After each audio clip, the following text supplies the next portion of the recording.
Hey, everyone. Hi. Hello. Welcome to another episode of Alice. Hey now. Greg, what are you doing here? Hey, what do you mean?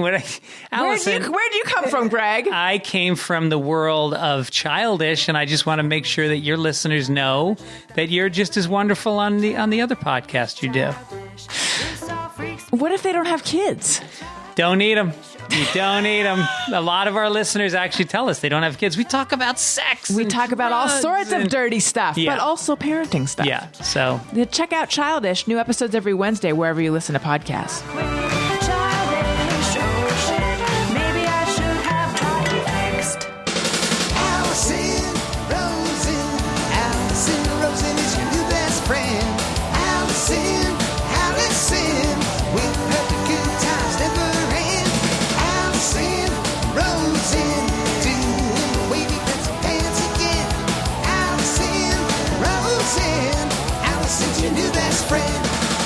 Hey everyone. Hi. Hello. Welcome to another exciting episode of Allison Rosen is your new best friend. I'm very excited to welcome back to the show actor, comedian, podcast host, radio personality, all around honest, fun, and funny guy, Ralph Garman. Hello. Hello, Allison. You're very kind. Thank you so much for coming back. My pleasure. I had a great time last time. How are things? How is life treating you? Fill me in. I feel like wow. I know. You know what? I'm going to give you a more specific question. All right. Because the last time you were on, we were talking about how you have or had a tendency to hold grudges and be motivated by anger, but you were trying to put that behind you and you were trying not to give in to that. Yes. And we talked about the how Kevin and Bean ended for you, and that you had worked for K-Rock for 18 years, and then you got let go in a way that didn't feel good to you.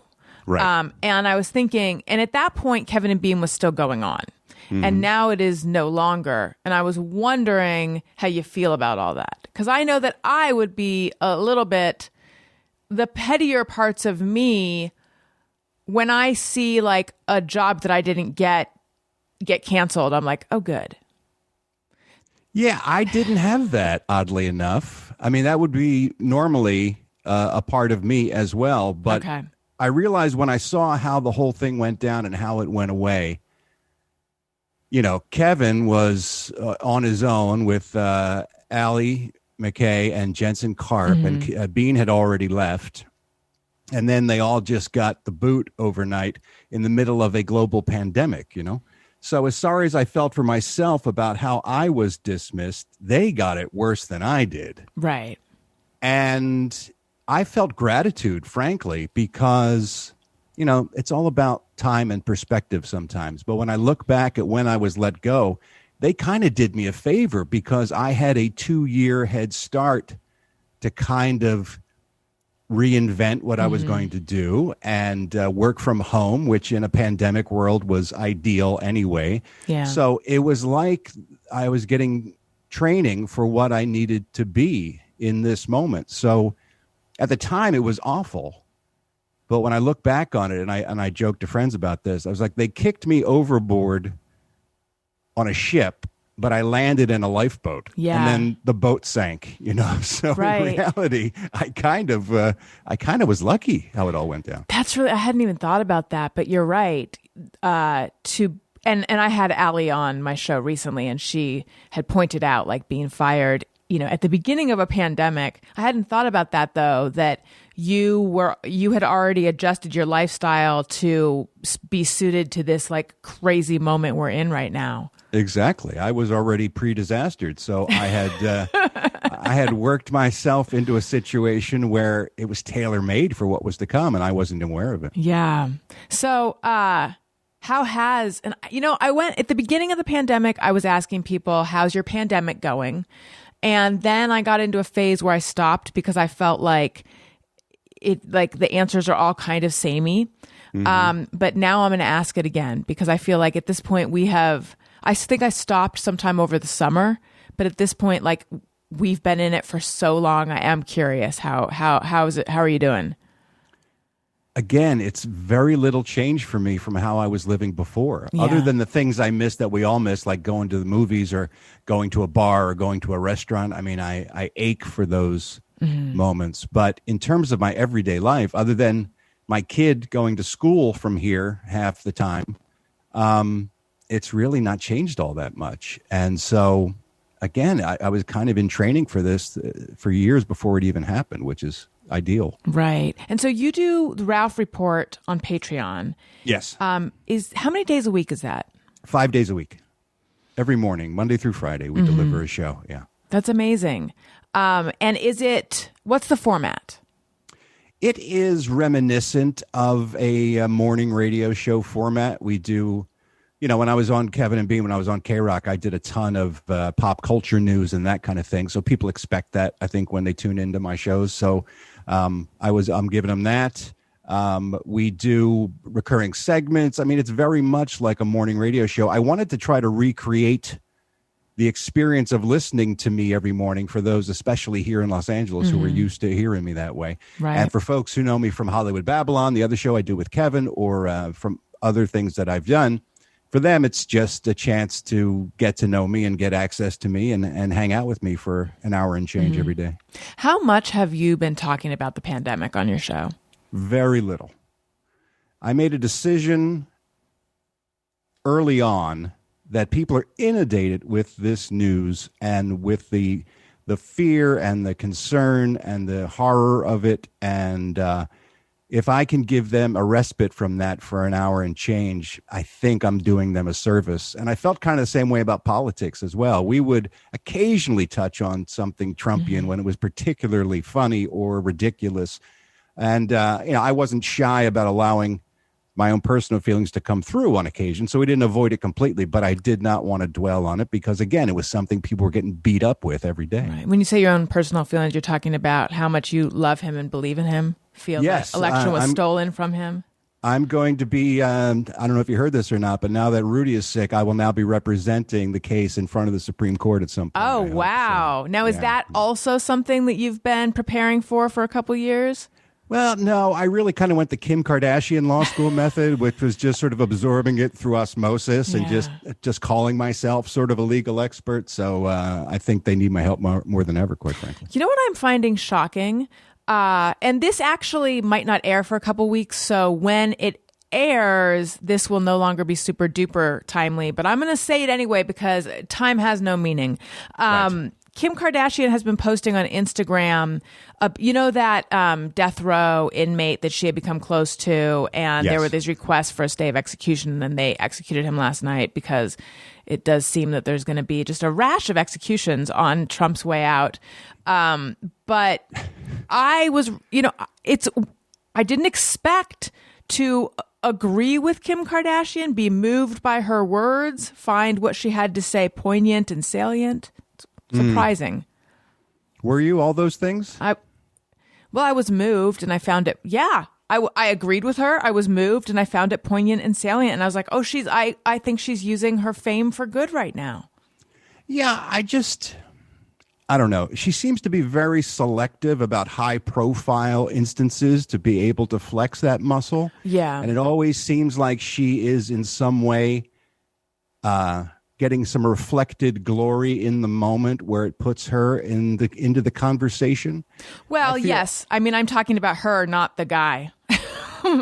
That's what I'm saying. Right. I think there are ways you can do good works without necessarily making it about yourself all the time. And she seems incapable of that action. So, right. I mean, I can understand your point, and I think the death penalty is a bad thing as well. And I think we need to seriously look at whether, as a society, we want to be taking the lives of citizens regardless of our penal system. But at the same time, I find her endlessly self-serving, and that is always the umbrella under which I view everything that she does. Right. So it's hard for me to be on her side. Right.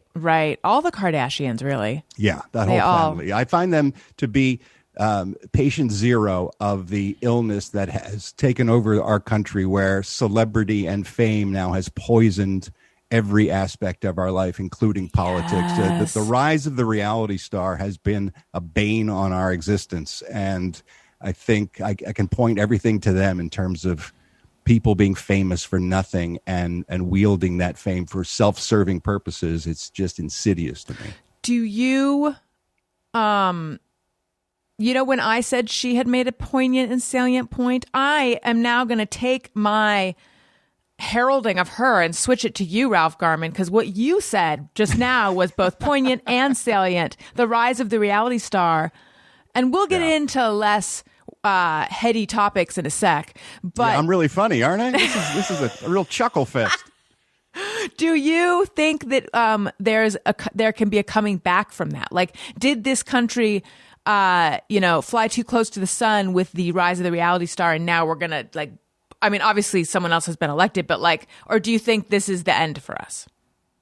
I think it's a perfect storm of the celebritization of America and also the dumbing down of America, where education and critical thinking no longer really are held with much value. And those two things in Congress spell the doom, I think, for our society, quite frankly. Unless they both change, then and none of it will be meaningful, because we're not going to turn away from celebrities. That's not going to happen. The only hope is to get better educated and to have our critical thinking restored to a certain extent where we can differentiate between what's bullshit and what's fact. And unless that makes a big comeback, then the rest of it is sort of useless. I mean, I could ignore the Kardashians, because I could see through them, and I could look at them critically and recognize what they were, and they seemed almost innocuous to me. But to someone who just swallows that bullshit whole, that's a poison. And once they join the cult, it's hard to get them back. Right. Are you familiar with Joel Stein? He So he came on my show within the last, it was when we were still, he was one of my last in-person guests. So very beginning of 2020, I guess. Right. And he wrote this book called In Defense of Elitism.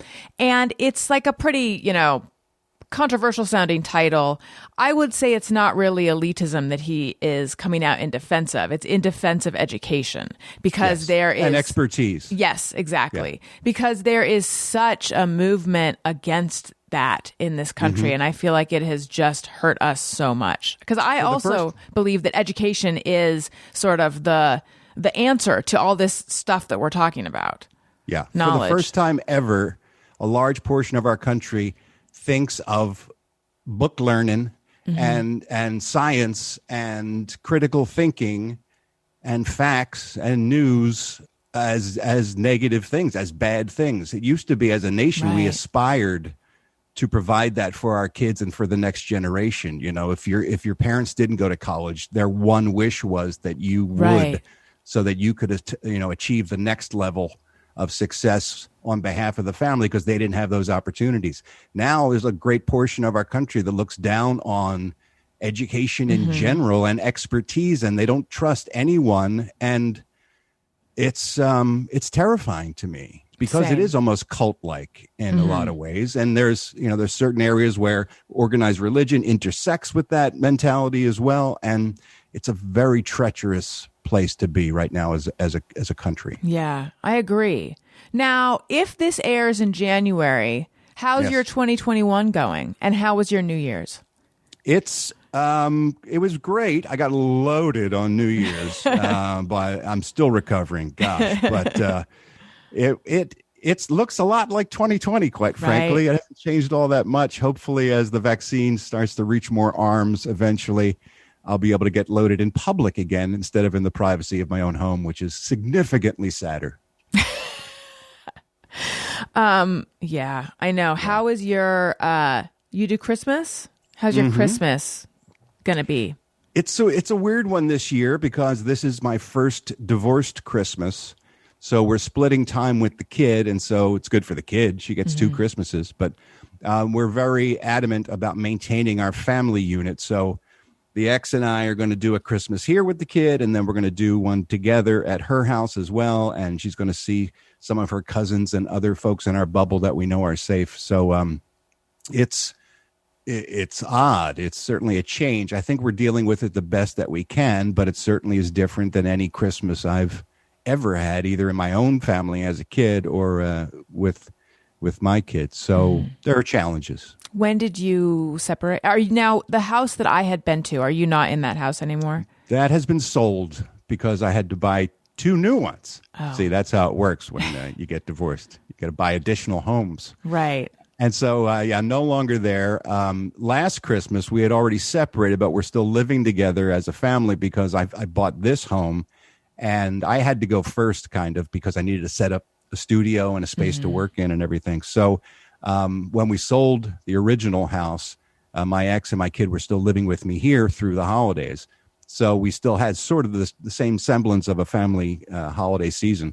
So this is the first time that since my ex has her place that we're going to sort of do it separately. So we shall see. Can I ask what happened? Regarding the divorce? Yeah.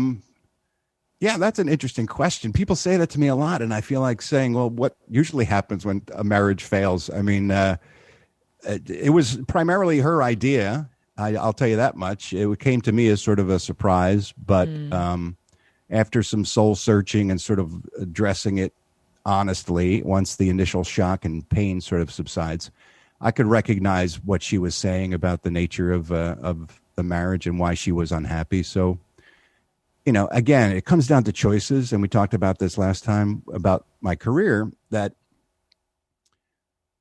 if I had my druthers, would it not have happened? In my heart of hearts, yes. I would have rather have stayed together, but mostly because of the family thing, even more so than the couple thing. Right. However, who wants to be with somebody who doesn't really want to be with them at the end of the day, So Yeah. it's daunting being a man in his 50s, being single again, and all that stuff that goes with it.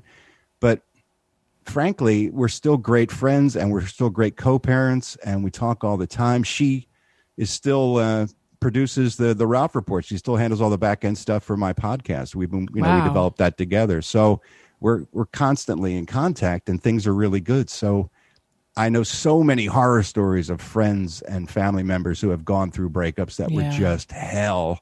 And I have somehow managed to avoid all that. So I can't really complain. Wow. Well, kudos to you. Yeah, I know of even the ones that I know that started out amicable at some point turned. So that's great that you guys are able to stay friendly. Well, again, it's about choices because we wanted to maintain the best possible atmosphere for our kid, too. And she was always our priority. And once you filter everything through that prism, when you're looking at stuff, it's kind of easy to stay on track. There are moments, of course. I think we both had moments where we were like, ugh, there's a lot of eye rolling and maybe a grudge here and there. But you just got to let it go because it's not worth it. Right. I think if I didn't see something like that coming, let me back up. The times of my life that things have crept up on me and I didn't see them coming, it felt traumatic almost because I got locked into this thing afterwards of like, how could I have prevented it? Life feels out of control. I need to be more vigilant in the future to see things coming. Did you go through any of that?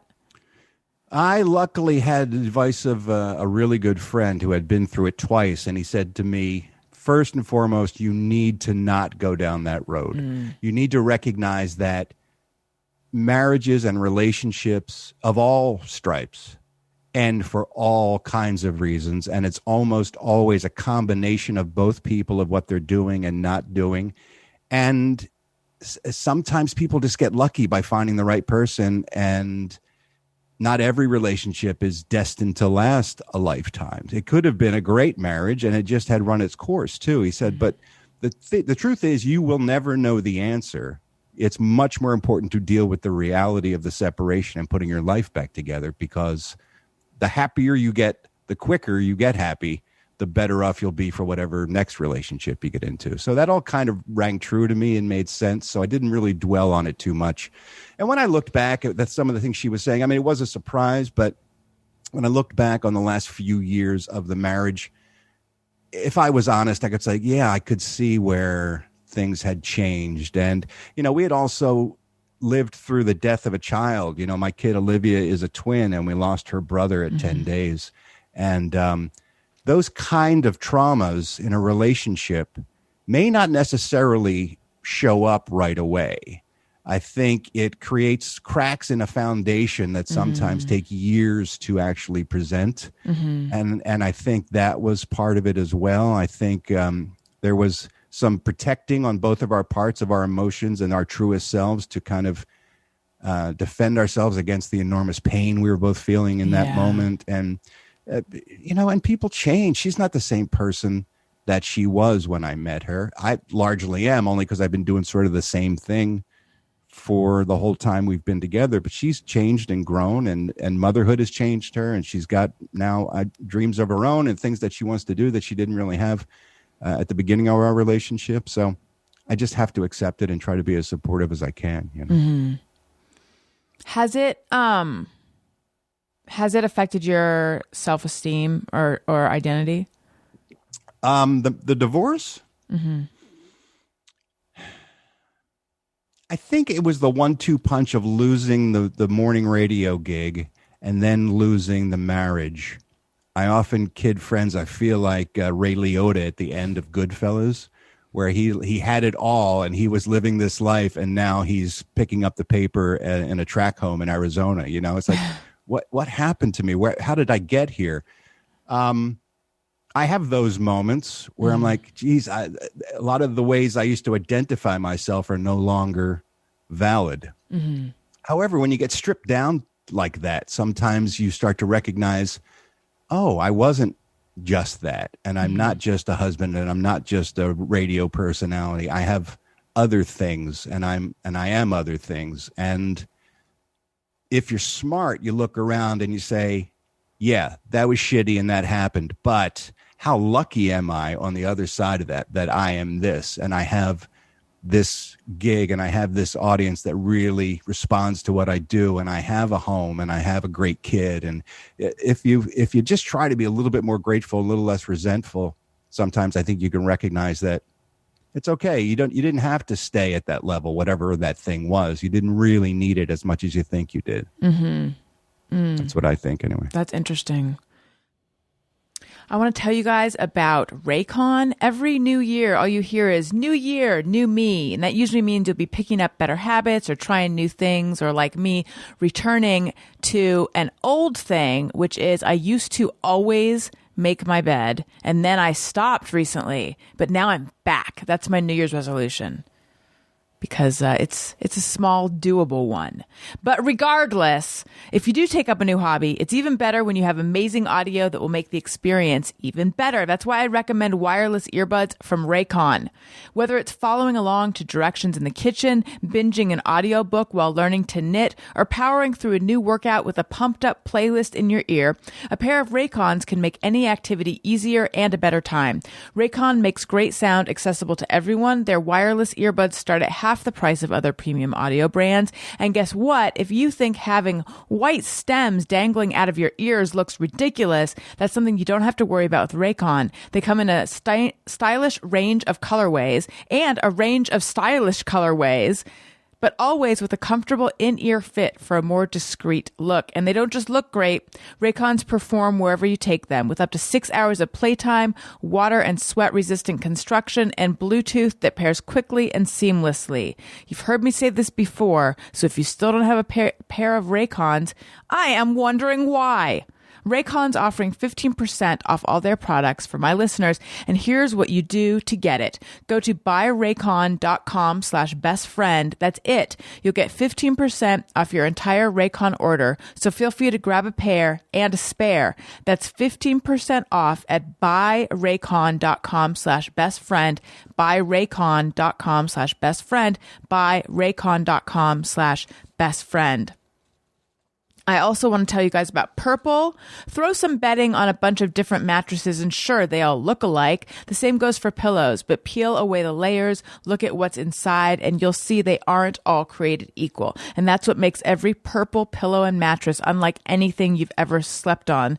It has something called the Purple Grid, and that's what sets the Purple mattress apart from every other mattress. It's a patented comfort technology that instantly adapts to your body's natural shape and sleep style. And at one point I had this sample of the Grid and I don't have it in front of me because my son stole it because he is so fascinated by it and he likes to touch it and play with it, which I do as well.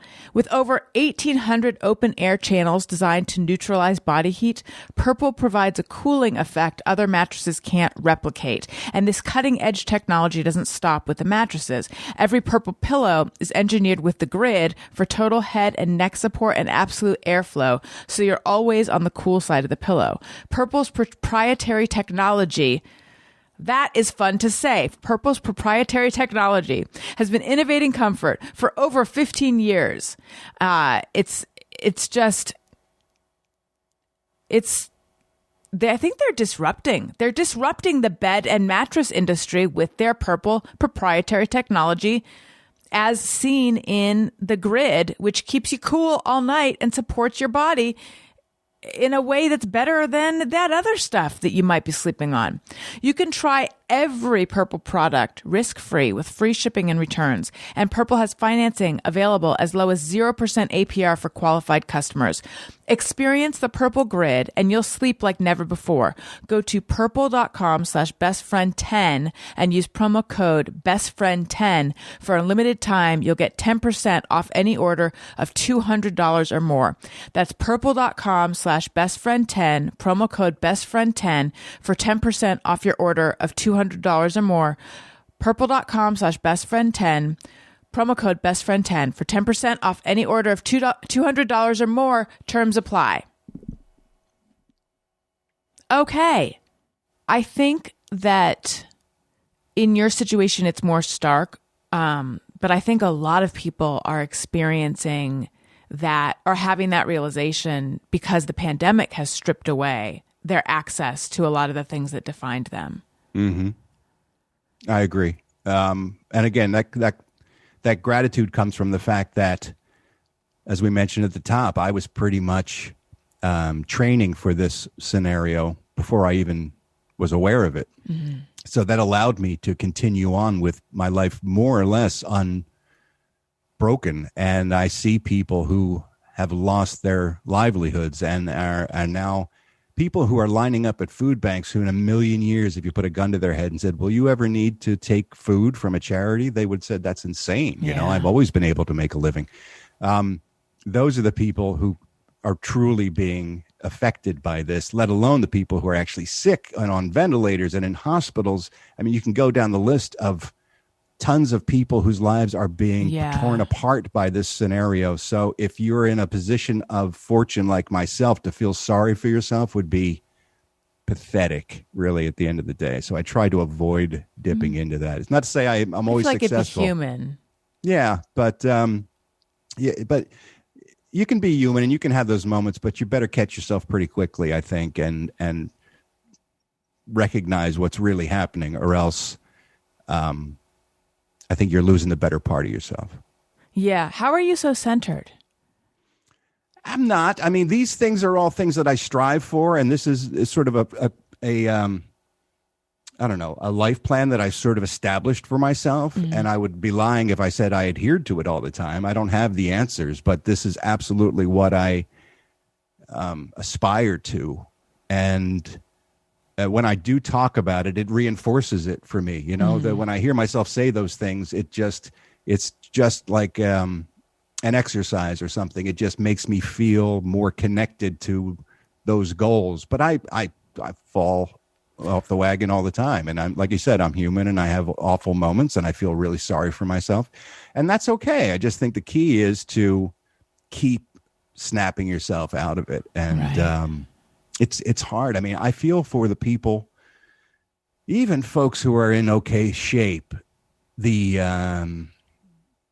isolation and the lack of social interaction and being forced to spend so much time at home, if not alone, it just wreaks havoc on mental health. And there's just so many people who are outwardly okay, but internally are just struggling and really trying to hold it together. And so I think we're all going through that. Yeah.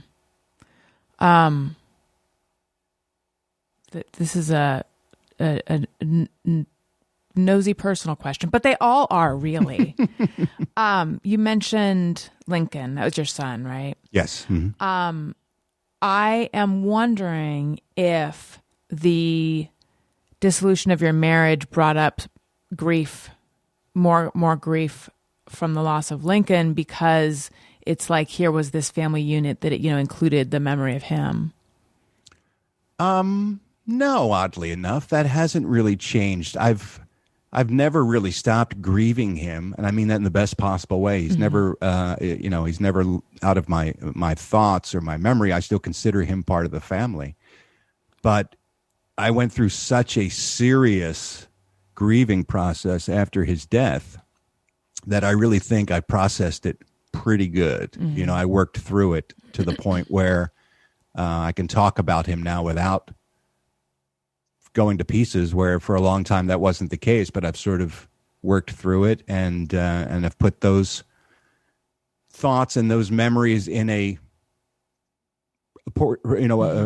proportionate place in my life. And so when the marriage ended, that wasn't really a concern. My primary concern was with Olivia, my kid who's still with me, because she's the one who's going to be affected by how we behave moving forward. And so that was really my priority. And how's it been? It's been great. She's fine. It was so funny. One of our biggest concerns when it was obvious that it was going truly to happen was sitting her down and breaking the news. And we were dreading that conversation. And we both sat down with her in front of her on the couch. And we said we had to talk to her. And we expressed how we both love her very much. And that was never going to change. And we still loved each other, but just not in the way that married people love each other. And we took this long prologue leading up to the announcement. So we're going to be, we're going to be living in different houses. We're going to be divorcing. She was like, yeah, I can see that. You guys seem happier when you're on your own, when we're doing other things, just me and you or me and him. And it's just, yeah, I get that. That makes sense to me. Wow. And she was boom, right back to life. So you never know, right? She was very observant, and she saw it coming even before I did. Yeah. Well, how old is she now? Now she's 10. 10. Okay. Yeah. Wow. Well, that's great. She sounds very precocious. She's super cool, and she's solid, and we have great relationships, both of us, with her independently as well as the three of us when we're together. So I'm just super lucky in that department. One more question along these lines, and then I'm going to give you a break. What was it? It's fine. This is like free therapy. Okay, good. I'm glad this is a new thing for me that has happened in quarantine. I think maybe because I'm connecting with people over Zoom. I don't know what it is, but I have started worrying because my interviews are usually like pretty probing. I've started worrying, like, am I just some weird lady who asks famous people personal questions, and at the end they're like, what the fuck was that? And honestly, that's never been anyone's reaction, but like, that's this new hang up I have. Well, let it go. It's fine. Okay. You're supposed to reassure me I'm not just some weird lady. Oh, no, I can't do that. You might very well be some weird lady, but in terms of my end of the conversation, I'm fine with it. Well, because we're talking about my favorite subject, you realize, which is me. Yeah. So okay. How could I possibly resent that? How was it the first time you told the audience about what was going on with your marriage? They were shocked. The Ralph Report audience was shocked because Carrie had always been a presence on the show, either on the show literally or referring to her as the first lady of the podcast because she was running the back end and she was interacting with a ton of the Garman members, our subscribers and supporters. And, she would often reach out to them via email when there was a problem and stuff. So to them, it seemed like we were this amazing, well-oiled couple machine that was able to work together and live together and have this marriage. So when we broke the news, people were taken aback and it hit them hard. And it's funny, your audience isn't strangers because they care, and that's why they show up. And so they take your personal news personally. And I learned that from the radio gig because I talked about the death of Lincoln on the radio, and I talked about a great many personal issues on the radio. And so I knew that probably was going to be the case. And it's funny because at the same time I broke the news about my father, who had been diagnosed with brain cancer on my birthday. Oh, boy. In 2019 in November, and then died on New Year's Day of 2020, as if that wasn't a ominous precursor for what my 2020 was going to be like. Wow. So that went fast. Yeah, luckily, Yeah. he didn't suffer for too long. Good. But I sort of rolled that into the same podcast on the same day, and people are like, "You can't just drop all this shit on me. You got to please." It's like that old joke where the two brothers, and one brother's out of town on business, and the other brother's at home with their mom watching the pets. Mm-hmm. And so the guy calls in from the road, and he says, "Hey, what's going on at home?" And he goes, "Oh, the cat died." It's like, hey, you don't just do that. You don't just tell me my cat died. You have to, warm me up. Say, well, the cat got on the roof and then he slipped and he fell and he hit pretty hard, but we got him to the pet hospital and sadly, he was gone. You got to ease me into it. And the guy's like, oh, all right, never mind. So the next day, the guy calls back and says, hey, what's going on at home? And he goes, well, mom got up on the roof. So people were upset that I didn't sort of ease them into the bad news, but I'm a rip the Band-Aid off kind of guy. Yeah. Your experience of it, though, was it hard? I mean, you've been doing this for so long. Was it hard to talk to them about it? No, not at all. It was a relief because I knew it was happening and I felt almost guilty keeping it from them. Mm-hmm. That's the only real currency I have as a broadcaster, I've found, because I never meant to get into this. This was not my goal. This was not my thing. I was an actor for years. And, my whole plan was to pretend to be other people. I was never banking on exposing my personal true self to anybody. That just wasn't in the game plan, really. So when the radio thing happened early on, I recognized that the only thing I really have of value is to be myself as much as I can, because that's the only way I know how to do it. And I think that's what people have responded to a lot with me over my career, is the fact that I'm pretty open about almost everything in my life. And I that sounds callous, but I include it as content with the other stuff that I do, because I think it's part of the big picture for me. So not telling them when it was happening was like, I feel so bad. I feel like I'm betraying them because I'm not being honest with them about what's going on with this relationship and with the family unit and what's happening. So I wanted to get that out as soon as possible. And we did. And they were grateful to know it, and they've handled it well. And, Carrie, my ex, and I have dangled the idea of doing sort of a how to get divorced podcast. Oh, that's a good idea. As another show for the audience, because people have commented like, "Wow, you guys are really doing this right so far," and so maybe next year. That's a really good idea. During the time that you felt like you were hiding it, what was going on that made it so you felt like it wasn't time yet to mention it? I guess cowardice. I knew they were going to be bummed out, and I knew a lot of people were going to have a lot of questions, and they were going to be upset by the news. So I guess I was sort of putting it off for personal reasons rather than having to deal with it until it got just overwhelming. And I said, this is ridiculous. And plus, we were still feeling it out. We were like, okay, when are we making the move, and when are we truly separating? And we got to buy a house for me and a house for her before we can have separate households. So there were logistical details and things to work out to make sure it was really happening and really going to be in motion before we broached the subject. So I think it was a combination of those things. Who got the fish? I got the fish. Okay, good. Yes. You said that you early on realized that your real currency as a broadcaster was being open and sharing that stuff with the audience. Yeah. Can you talk more about that realization, given that at the beginning you thought you were just going to play other people? Career-wise, I thought I was going to play other people. Right. Once I got on the radio, I realized I had not prepared for a life in radio. I didn't know how radio broadcasters or personalities did their job. I was thrown into a gig on one of the biggest radio stations and one of the biggest radio markets in America, and I was woefully unprepared for that, you know. And initially I started by doing silly voices and character voices and everything, which is like acting on the radio, so that was fine.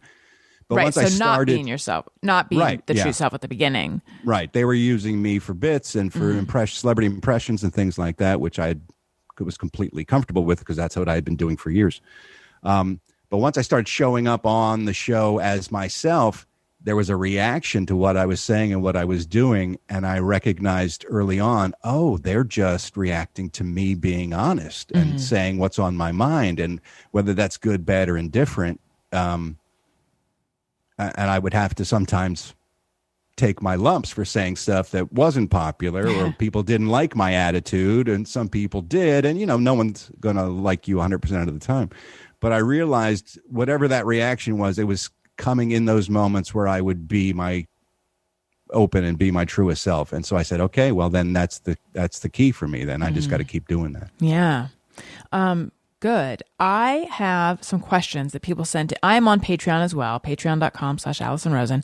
And I have some questions that came in over there. And let me play our questions song.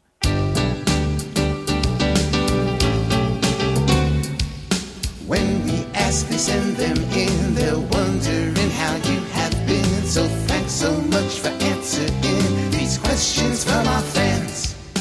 All right. Angela Love D. it. Thank you. Well, I should say Trap Dog does the music. The thank you goes to him. Angela D says, why does he think his virtual cocktail parties are so popular with the Garmy? What's the record for attendance? Yeah, virtual cocktail parties are a thing we started doing about midway through the pandemic. It used to be a bonus for the upper echelon subscribers of the Ralph Report. It was something I reserved for the folks who were coughing up a couple extra dollars every month as sort of as a thank you. And about midway through, I looked around and I said, we all need each other now more than ever. So I'm going to suspend that, and I'm going to throw it open to every subscriber. Anyone who is a patron on any level can attend. And instead of doing it monthly, which was the original schedule, I started doing it almost weekly. Occasionally missing one here and there, but almost every weekend we would do a virtual happy hour cocktail party.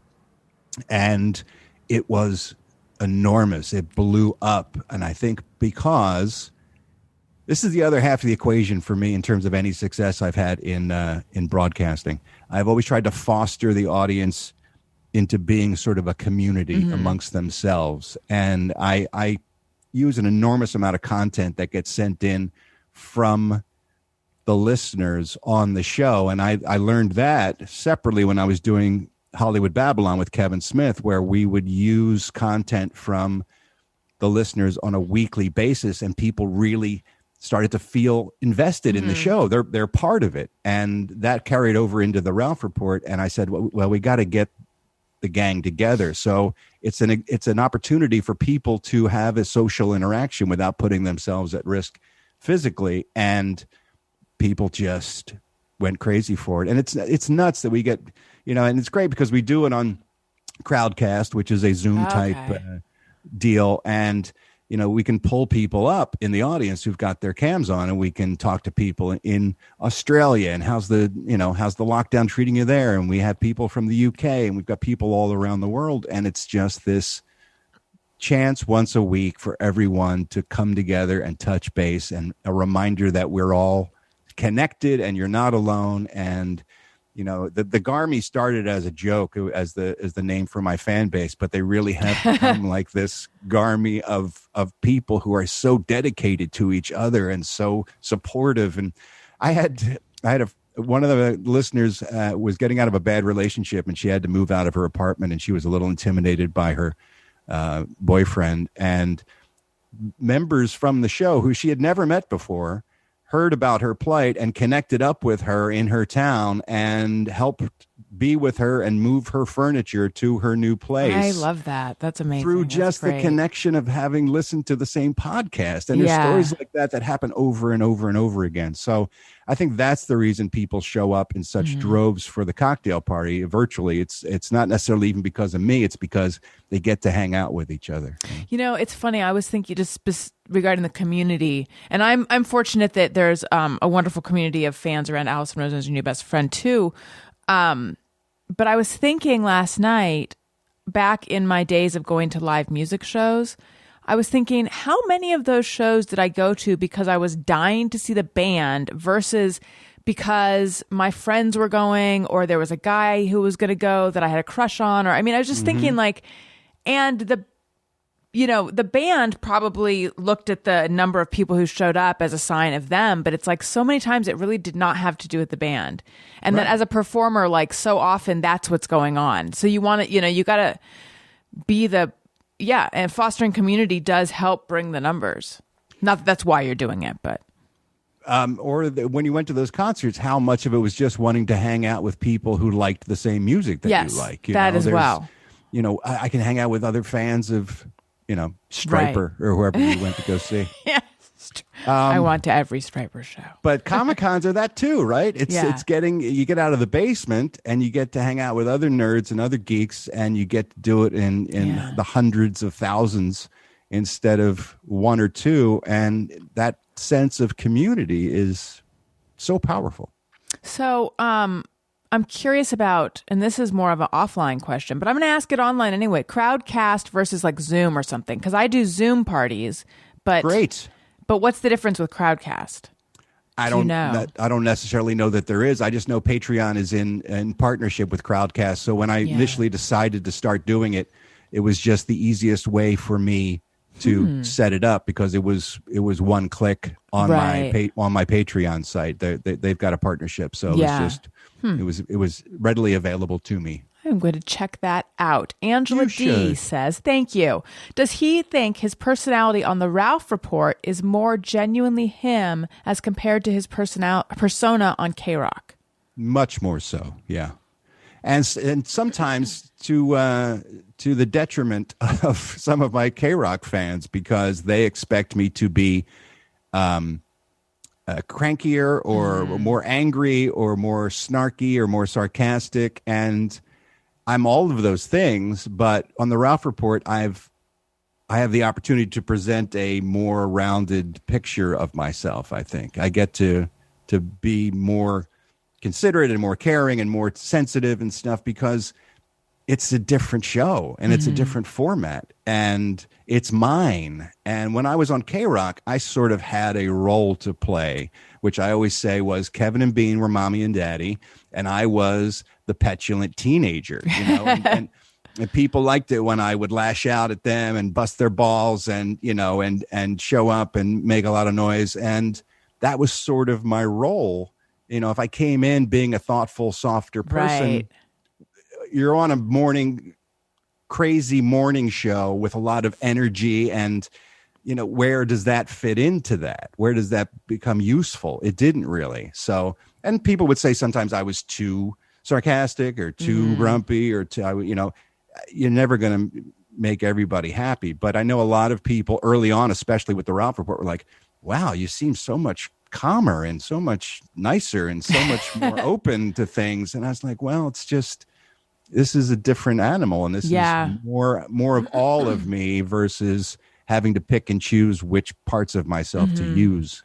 Yeah, no, I relate to that intensely. I mean, I think when it's your, your own show and your own name is on it, you can be your more fully like integrated whole self, versus when you are appearing on someone else's show, it's usually like more of a piece of the pie of who you are. Right. And also early on in my career, I was like, how can I stand out? How can I be different than everybody else? How do I carve my own niche into this world and stand out? And that was the direction I took. Right. With the Ralph Report, I don't have to stand out. It's my damn show, and I get to talk about anything I want. And so easy. Jonathan Feldman wants to know, what is his favorite candy?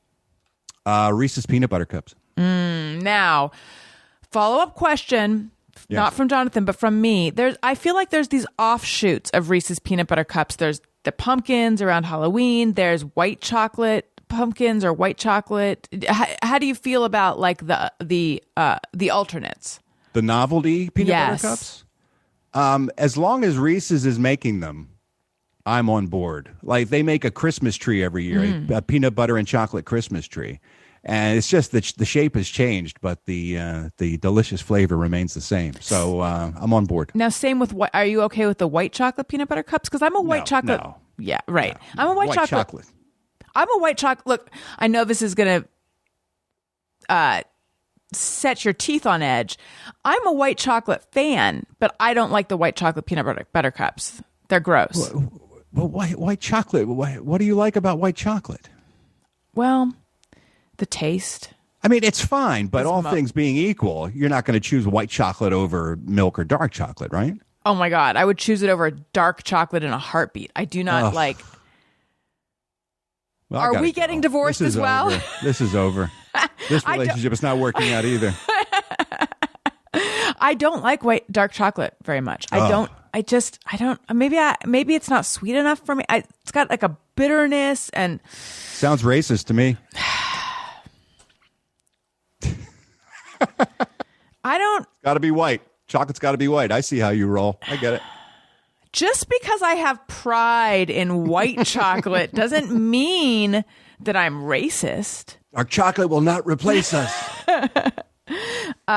Okay. Oh, and then Jonathan Feldman also says, and not a question, but a request that you would invite him onto a Thursday episode. Ralph and John Henson would be great together. I would love to have you. So Thursday is, I do Monday and Thursday. Monday is the one-on-one where I just am a weird lady who asks nosy questions. And then Thursday is like a roundtable panel and it's lighter. And I would love to have you on that show if you would be available.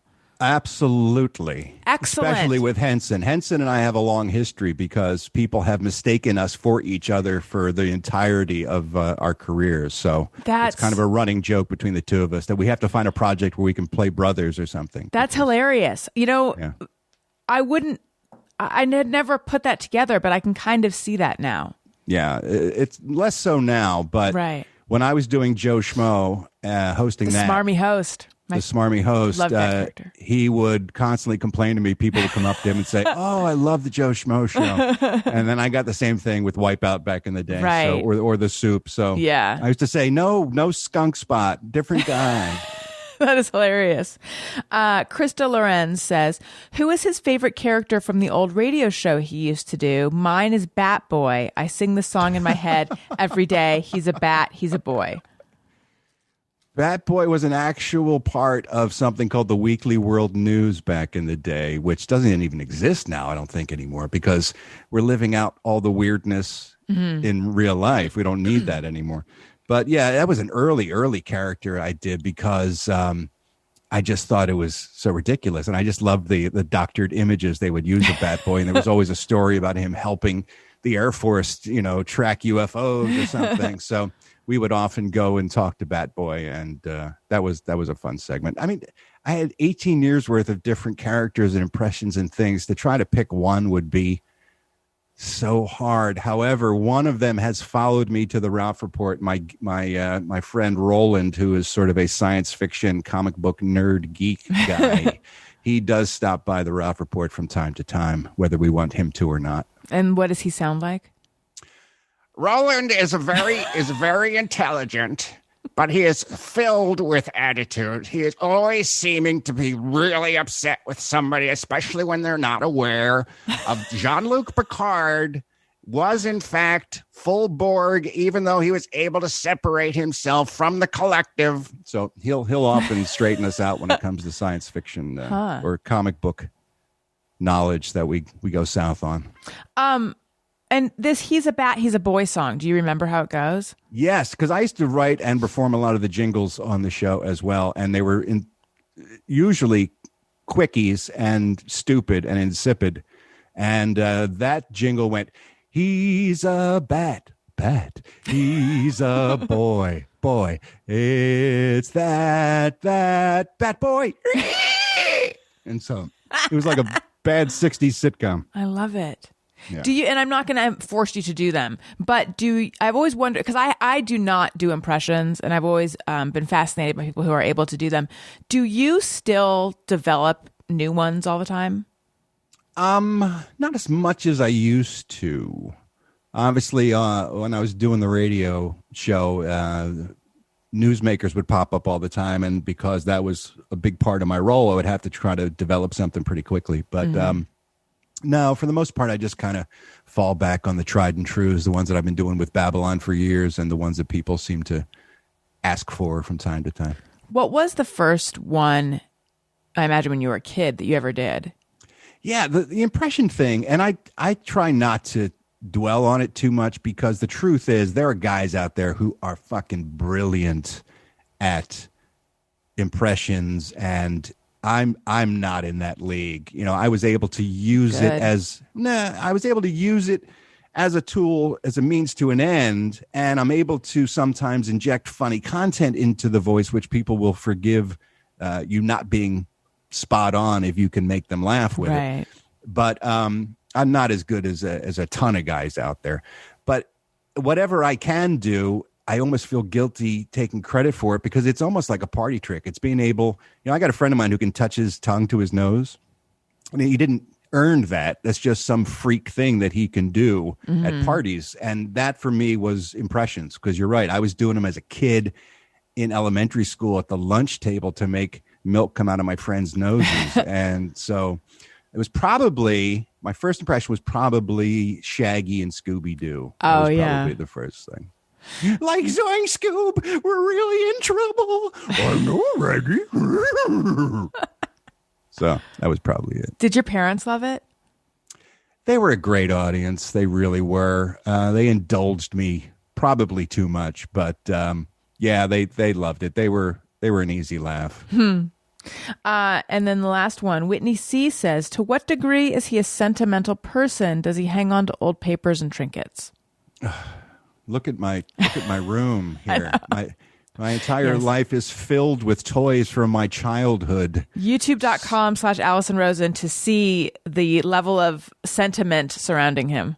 Yeah, I mean, this entire office is filled with Batman toys. A great many of them were things I actually played with as a kid. So I held on to all of that stuff. And I still have my comic books, and I've got journals and papers and photos. And yeah, my ex called me a hoarder. I don't think I'm that bad, because I can still organized, move around. Yeah. It is. I try to, avoid bringing attention to myself by keeping it organized, so fooling people into it's a collection rather than a problem. But yeah, I'm a big nostalgia guy in general, both in pop culture and in my own life. So that's the bitch about getting old, is because the older you get, the more you long for those good old days, But they're gone.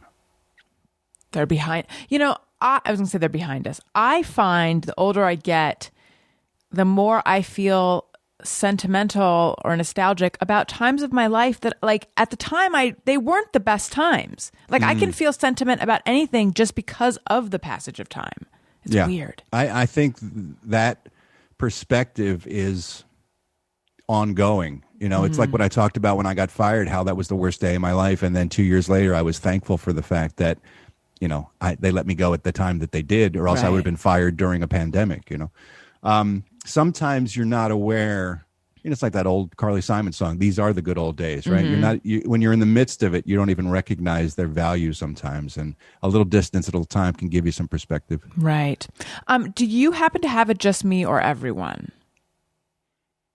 I thought you were going to ask me that. Oh, I thought that was came in from the audience. I feel bad. No, it's okay. I do have some from the audience, so we can do that. That's what we did last time. I've been asking my guests to come with one of their own, but totally okay, because I have some from them. Let me play the song. Sometimes I ponder on something I have thought or done. Is it just me or everyone? All right. We have some Just Me or Everyone sent in by the audience. If you would like to submit a Just Me or Everyone, tweet it to @ARIYNBF. Okay. Demian Cordova says, I have many songs in my favorites playlist that I like where I don't know what the song is about. Just me or everyone. I don't have a favorites playlist. I'm not a big playlisty person. However, I definitely will like a song and kind of have no idea what it's about. And then I'll hunker down and then I'll go like explore the lyrics. It's like a two-step thing for me. I'm a big lyrics guy, so it's always almost lyrics first for me. For oh, songs. Really? Yeah. If I hear something and I like it, I'm already locked into what they're saying. So no, I almost approach most of my favorite songs. I've approached lyrics first. Like I really like what they're saying, almost above, and the words are louder than the music sometimes. That feels right to me as someone who is a word person. It's just that it's always like the sound and the tune of the song that hooks me first, and then I have to go look up. Like I'll Google the lyrics, which I love doing to find out like what is this about really. You know, in the olden times, kids, that wasn't an option. Either you had to, if you're lucky, maybe you had the lyrics printed on the insert to the album, but other than that, you were just flying blind. You were hoping your friends could hear what they were saying. Yeah, and then you're hoping that it's not a song about like the excellence of white chocolate. You know, exactly. Yes. you got to take it and return it to the music store. Nights in white chocolate. Okay, Jen T says, I usually stream my TV shows through my phone, but sometimes I try to trick my weekly screen time report by watching my shows on my Fire tablet. Do you know what she's talking about? Do you get that screen time? Yes. Yeah. Oh, geez, all right. Easy. I'm not that old. For Christ's sake. Can you hear me? Do you understand about the computers, Grandpa?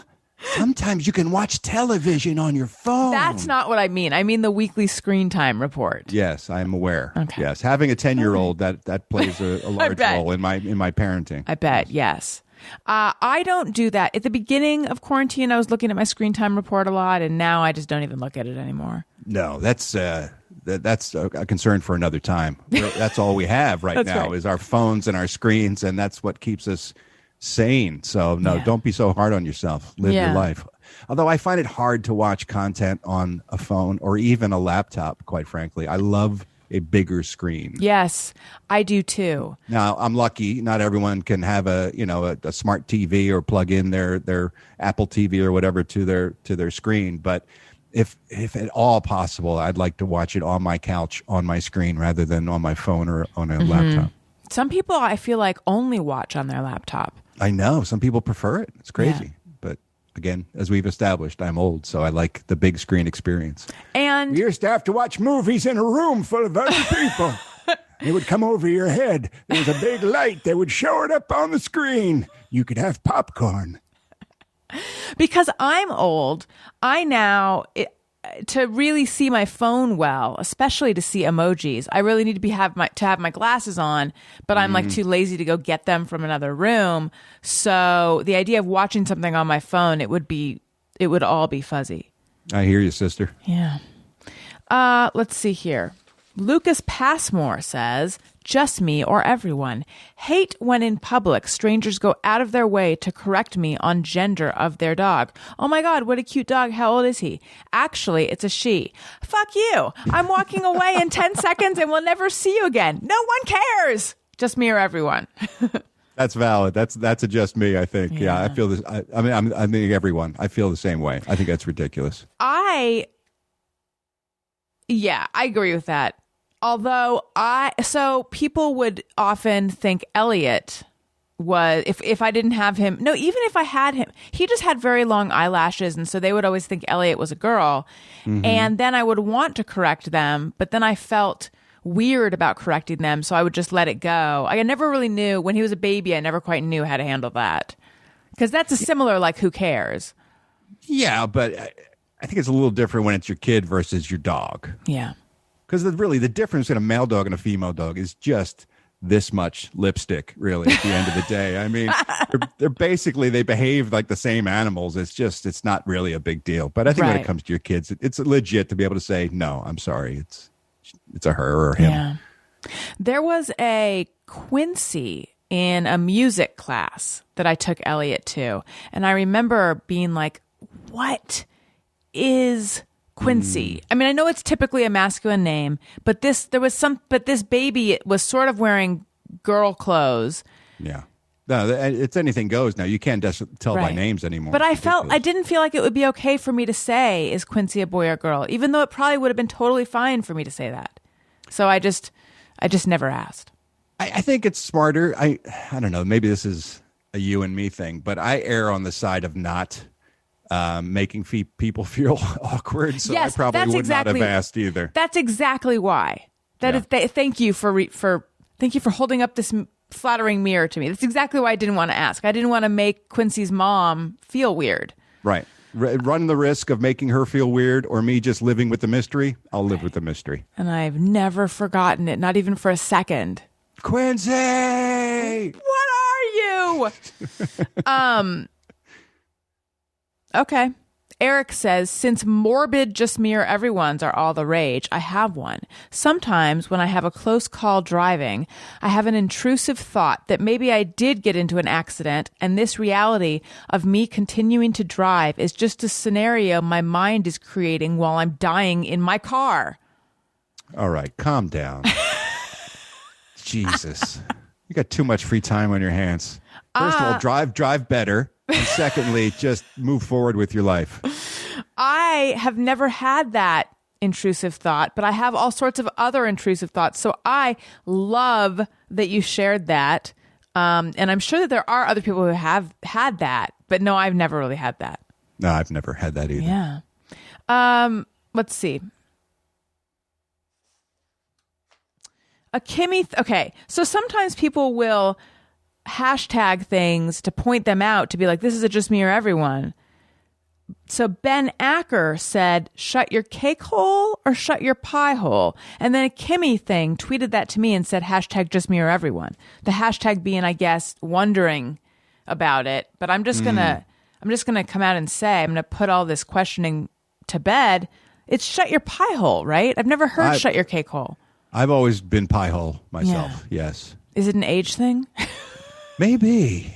In my day, We didn't make cakes back then. We only had pies. Ralph Garman, this hour just flew by. Is it me? It flew by for me. Maybe it didn't fly by for you because I was poking and prodding like a weird lady on the internet. It's over already? So now, I mean, Wow. I could always go more, but yeah, we've You're drawn going to have to to a invite me close. back now. Now you have no choice. I have no We're just choice. scratched the surface. I'm a very complicated, I interesting know. man. I mean, you're just barely getting to the good stuff. I would have liked to see more evidence of that in this hour, but I'll take your word for it.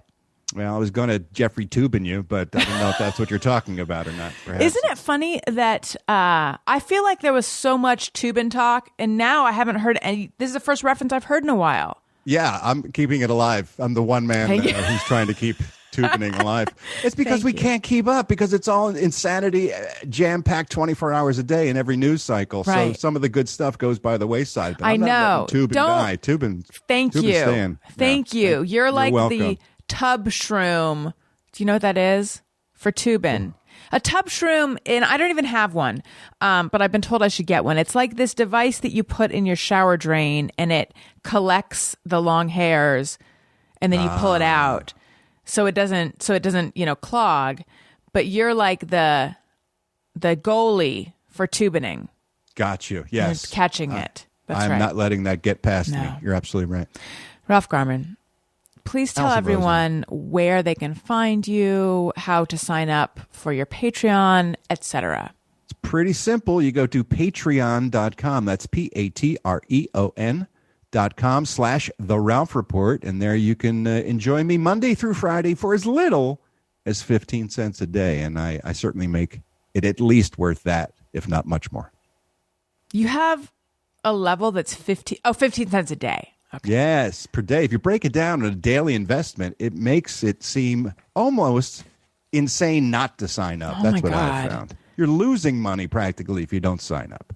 You're just going to have to sit there while I figure out what my daily rate would be. I mean, for me, patreon.com/Allison Rosen, you can sign up at like the $1 or the $2 level. I feel like the Right. magic really starts at $5. And that's oh my God. For me, it's as little as 16 cents a day, which is 15 cents a day, basically. Yes. Again, it's what a deal. Why have I not been breaking it down that way in the past? That's insane. You can't afford not to subscribe to both of us. But Ralph, if they want to follow you on Twitter, I don't know if you're on Instagram, etc. I am. Simple easy at Ralph Garman, and that's Garman, Ralph Garman on all my socials, because sometimes people spell it like the nav system, and that's not me. That's not you at Sadly. all. Yeah. No. Listen, for as little as basically 15 cents a day, you can get access to my Patreon, weekly bonus episodes, Zoom parties, behind the scenes content, all sorts of fun stuff. I mean, Ask Allison Anythings or where I answer all your probing questions and I dish dirt. Patreon.com/Allison Rosen. If you like what you're hearing, please make sure you're subscribed. I've now decided that I'm not just going to say please. I'm going to say I'm begging you. Rate, review, subscribe, tell your friends. Listen to my podcast with Greg Fitzsimmons, my other one. Called Childish. It's our parenting podcast where you don't need to have kids to enjoy it. And also I'm on Cameo, and follow me on Twitter and Instagram at Allison Rosen. Thank you, Ralph, so much. This was so nice to catch up with you. I'm definitely going to be beating down your door to make you come back. I absolutely will. And give Greg my best, will you? I will. Yeah. And also, I'm just going to give another mention for this, youtube.com/Allison Rosen, where you can see this full video and you can judge for yourself whether Ralph is a hoarder or just a very well-organized hoarder. I'm a collector, damn it. I want to hear that in, what's his name? Leroy? Not Leroy. Roland? Not the same name at all. But yeah, I feel like Roland would say I'm a collector, damn it. First of all, the level of expense and expertise that has gone to this collection makes you practically unworthy to even look at it. So I won't have you casting aspersions on this amazing Batman collection. It's totally vintage and totally awesome. Good day, madam. Thank you, Roland. And thank you, Ralph. And listeners, thank you so much for listening. I love you. You matter. Goodbye. Hey, do you know about the Allison Rosen Show? We had a good time, but now we gotta go. Yeah, Allison Rosen is your new best friend.